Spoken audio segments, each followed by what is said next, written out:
Hello, my name is Ranjan Sudan, and I'm the president of the North Carolina Chapter of the American College of Surgeons. It is my pleasure to talk to you about building a surgical community, the North Carolina experience. We have built a community of surgeons starting with the composition of our board. The board of directors has representatives from every major surgery specialty, rural surgery, women's surgeons, SBAS, military surgeons, legislative issues, young fellows, and residents. Committee chairs and governors of the American College of Surgeons are also automatically included as members. There is an executive group, and overall there are 39 board members. This board composition is shown on this slide. As you see, there's an executive group on the screen left, which includes the president, president-elect, secretary, immediate past president, and this group essentially manages the day-to-day activities. But we do have regular board meetings, and in those board meetings, other members of the board are represented. I would like to highlight for you the specialty groups that are highlighted, including neurosurgery, ophthalmology, orthopedic surgery, otolaryngology, plastic surgery, pediatric surgery, urology.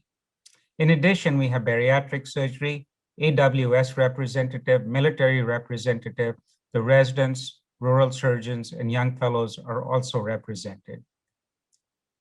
Due to the composition of the board, all surgeon groups are very well represented, as you have just seen.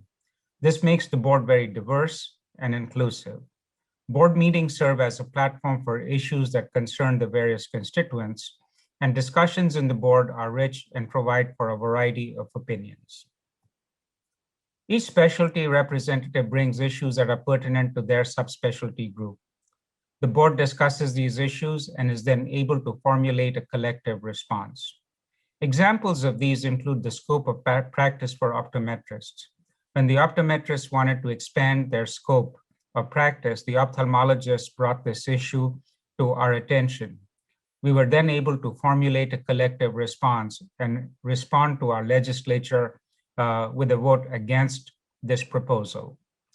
Other proposals that we have either supported or spoken against is the prescription of naloxone when prescribing opioids. We were also faced with bariatric insurance limitations within the state. And when we were successful in negotiating with our insurance carriers more liberal terms, we were able to discuss with our members as to how this was obtained to provide them with ideas and best practices so that they may leverage this to their own benefit. Such issues contribute to better support for our chapter members and contributes to our success and growth. Our bylaws have been very forward-thinking. Our bylaws allow any group of surgeons that number more than 25 to have board representation. Therefore, when we want to add a board member, as long as they meet this threshold, we do not have to change our bylaws to include them within the board. This inclusivity permeates our annual meeting as well.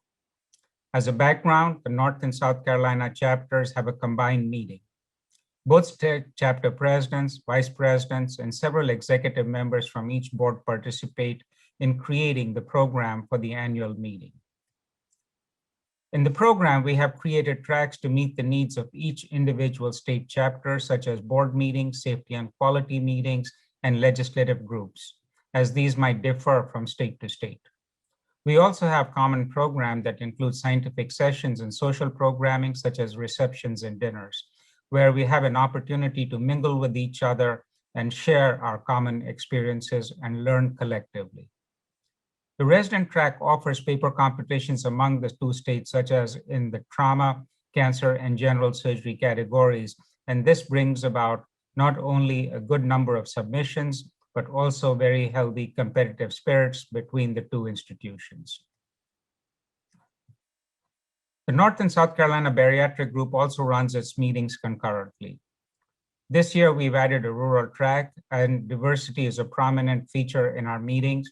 And we have retired surgeons that are also participating in this group's meeting. In addition, through this year of pandemic, we have met with several Zoom related conferences. These have primarily addressed the needs of our community surgeons. In conclusion, our governance system has thus created a system where the entire community of surgeons is very well represented, and we are able to serve the needs of all of our members.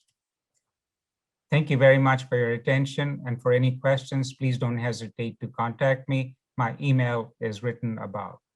Thank you again.